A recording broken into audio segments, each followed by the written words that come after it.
What's going on, New York Giants fans? Hit Squad back at it with another video, and we're 2-0. We're 2-0 for the first time since 2016, and it feels great to be a Giants fan right now. It really do. There's a lot to talk about with this game. I'm gonna give you guys my thoughts as well as my takeaways from this game. But before we do, if you're new to the channel or if you have not already, join the Hit Squad below. Hit that subscribe button. We're almost at 500 subscribers. Also, leave a like as well as your comments on this video below. If you have not already, follow us on Twitter. The link will be in the description box as well. Now, look, while it feels great to be 2-0 right now, this was a brutal game to watch offensively. At the end of the day, we got the dub, so that's what matters, of course. But this was a brutal game to watch offensively. And let me state it by saying this. Coaching matters. Coaching matters. This team does not win this game under Joe Judge and crew, and you can't convince me otherwise. You saw the proper adjustments that needed to be made coming out of the half, both offensively and defensively, and it really does help. It's those little things that we, as Giants fans, are not used to seeing because previous regimes couldn't, really execute those adjustments, and we're seeing it really pay dividends. We saw it last week with Tennessee, and now we're seeing it with the Carolina Panthers. So again, coaching matters, and I think the New York Giants are in great hands. Wink Martindale, his defense carried this team today. They looked amazing, and you got to give him a lot of credit considering the fact that he's working with what he has, and he doesn't even have his two premier edge rushers yet. He doesn't have them, and he's able to have O'Shane Ximines have his best game of his career today. And I think that with O'Shane Ximines, he really proved himself. He really proved himself to a lot of Giants fans, including myself. He had one sack coming off of the ball going against Akeem Ekwonu. He almost had an interception. On top of that, he was just constantly getting in the backfield. So it was really nice to see that. A lot of Giants fans, including myself, didn't want him on this team going forward and would have preferred to have Quincy Roche. But he definitely silenced a lot of his doubters. Got to give him a lot of credit. So credit to Wink Martindale. He has this defense week in and week out ready. And I'm very excited to see this defense going forward once we get our two premier edge rushers. Now, look, Carolina's defense, they were suffocating this Giants offense. Brian Burns was definitely giving Andrew Thomas some work. There were some plays I'm sure Andrew Thomas is going to want back. John Feliciano was getting beat as well at times.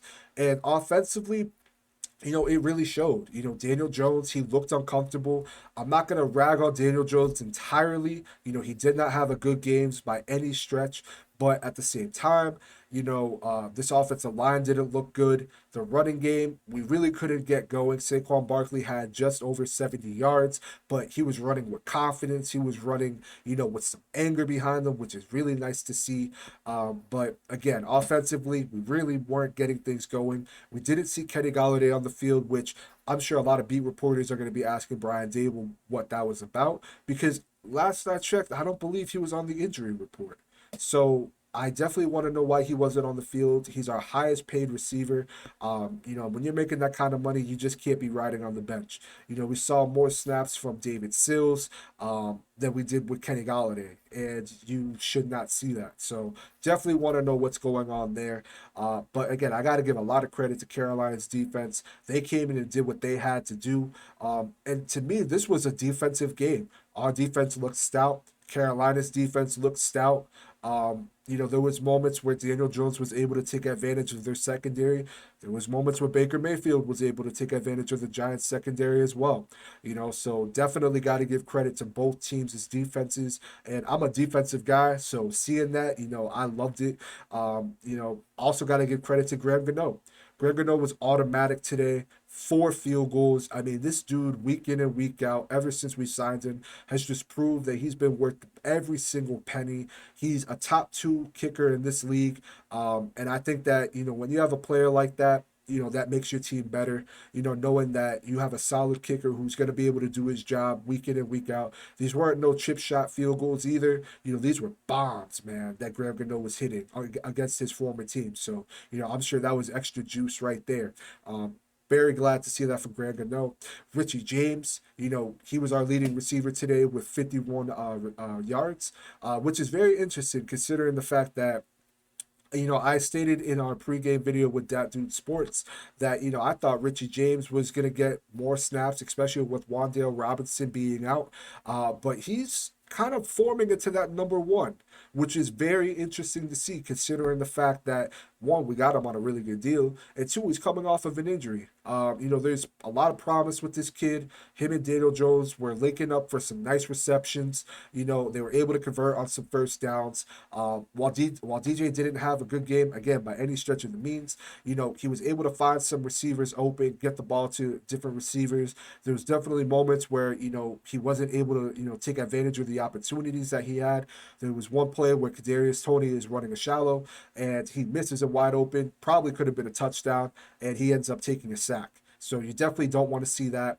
But again, with Richie James, if he could step up and be that number two, we saw Kadarius Toney get more snaps today. He just proves to you constantly that when he has the ball in his hands, he's one of those players that can get the most out of, your offense. He could just be a difference maker.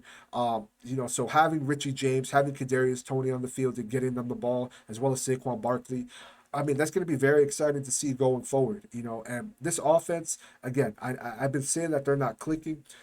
It's going to take time, and I've been stating that I think it's going to take at least 4, maybe even 5 games for this offense to really start gelling. You have new pieces on the offensive line that have to develop chemistry. On top of that, this is a very complex offense to learn. The players stated that, not only is it complex, but it is a hard scheme to learn, but it takes time. It takes time, and we are going to see this offense have better games. And I'm very excited to see that going forward. Sterling Shepard, if that's not a PI, that's probably a touchdown right there on a double move. Daniel Bellinger, I think that connection is very real with Daniel Jones. Hooks up again for a touchdown. Daniel Jones throws a 24-yard dot on another play to Daniel Bellinger to pick up the first down on third down. So, I think that connection is real. And we're going to need that connection, to really build off of this game because Daniel Bellinger, he has all the tangibles you would want in your tight end. There's a lot of things he has to work on, but, he's a promising player. I would really like to see Daniel Bellinger be that reliable target for Daniel Jones or whoever's our quarterback going forward. We haven't had a reliable tight end in quite some time, but we're hoping as Giants fans that Daniel Bellinger can be that guy. Now, look, I also want to give credit to Daniel Jones because, while there was fans booing him and calling for Tyrod Taylor, he kept his head down. He went to work. He was able to have the game-sealing win with his run for 11 yards. So I got to give him credit there, but definitely want to see a better game from him. Also, I want to give a quick prayers up to Leonard Williams. Knee injury, definitely don't want to see that, especially from your star player. He's rarely missed time with the New York Giants. He was automatically ruled out. So definitely prayers up to him, man. You hope that it's not too serious. Let's talk about this defense, man.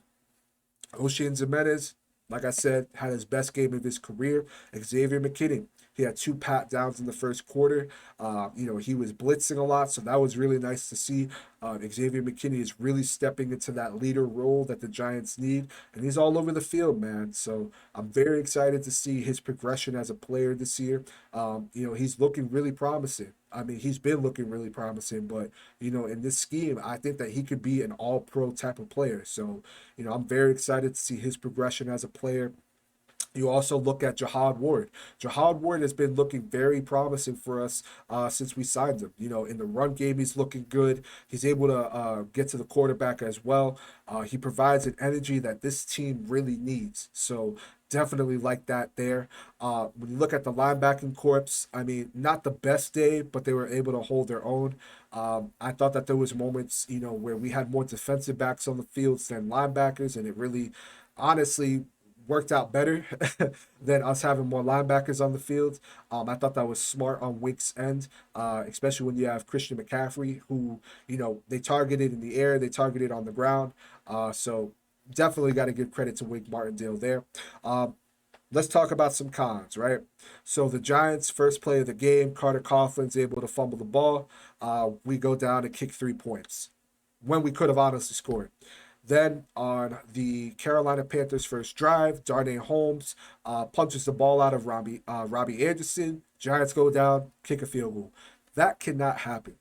That cannot happen. The Giants have to put points on the board. The Giants could have been 14-3, going into the half. But again, we're kicking field goals. This has been the story of the New York Giants since last year. We have to make the most out of our opportunities, especially in the red zone. That's something that this team struggles with. I think going forward, and as this team grows and learns together, they will get better in that respect. But again, weren't able to make the most of our opportunities when we were in the red zone, and that has to change. I thought that, when you looked at, the offensive line, especially in the first half, in the running game, we weren't doing too well. Saquon had 8 carries for 0 yards. You don't want to see that happen, especially when he comes off of a monstrous game against the Tennessee Titans. So definitely, again, you got to give you credit to Carolina, but at the same time, offensive line has to play better, especially going forward, because they're going to be facing some pretty stout defenses. So you definitely want to see improvements there. I thought that it was a bad OPI call on David Sills on that huge game by Kadarius Toney. Hell of a pass by Daniel Jones, but I thought that was a bad OPI. I don't think that it was malicious. I don't think it was I don't think it was that kind of a shallow route where, there's a chip block. I don't think that's what it was. I just thought it was Kadarius Toney, trying to make a play for his quarterback who was under duress. And it didn't even look too crazy. You even had the announcers saying that, it didn't look too crazy to warrant a flag. It did anyways, took a big play off the field that we really could have used.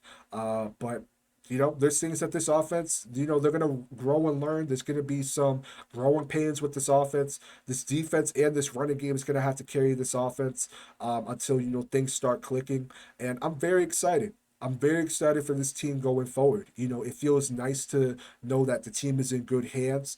Our players, for the most part, are holding their own. Again, offensively, it's going to take time, but they will click. Defensively, if we're able to do this without our 2 premier edge rushers, what are we going to be able to do when they step into the lineup? That gets me pumped. Again, as a defensive guy, I love it. I'm very excited to see Kayvon Thibodeau hopefully get his start against the Dallas Cowboys next week. I mean, we could see a monstrous game from this kid. I mean, he could have played this week in my opinion, but if he gets his start next week, same with the Z's, I mean, this defense can go from good to really good quick. So definitely am excited for that. But let me know your thoughts below. What were some takeaways that you had from this game? What were some things you liked, disliked from this game? Let us know your thoughts below, and we'll see you guys in the next video.